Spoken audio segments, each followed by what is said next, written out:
line from the government and didn't have the courage or the integrity or the professionalism or the character or the motivation to go to those frontline villages. They just bought the line from the government that it wasn't really happening, and they bought the line from the US State Department that this is nomadic tribesmen being forced to move from climate change.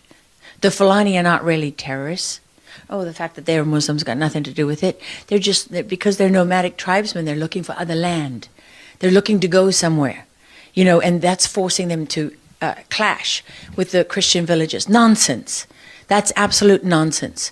That is just an example to you of how climate has been used as a scam.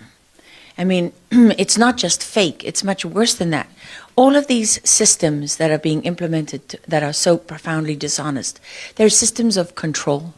How do we control the people, control the information and the narrative, and then have that as cover to do whatever it is that we want to do, which, by the way, is to go into Christian villages and not only annihilate people. I mean, in one of the recent attacks that Truth Nigeria has reported on, putting women and children inside cages in the market and burning them alive.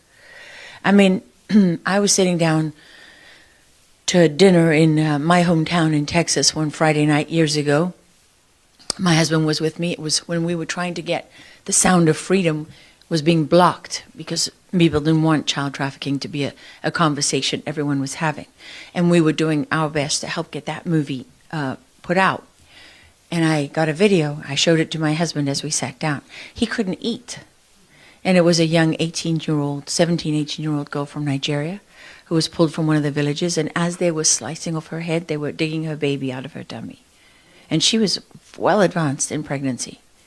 That's the reality of what, you know, when you put those numbers up and you go before your colleagues in Congress and you put those numbers forward, that's what it means in human terms. I mean, Lawrence once was calling Doug and myself, he's sitting in the back of a meat wagon on the bodies of his friends and neighbors with malaria. Remember, after that he went out with malaria for weeks. I mean, these the courage of the people who are on the front lines reporting this cannot be overstated. But the challenge that they face is that the media itself denies the reality that they see and report on with their own eyes and ears. I mean, that's without conscience. Honestly, I stand before all of you in the National Press Club of the United States of America, the most powerful free nation on earth.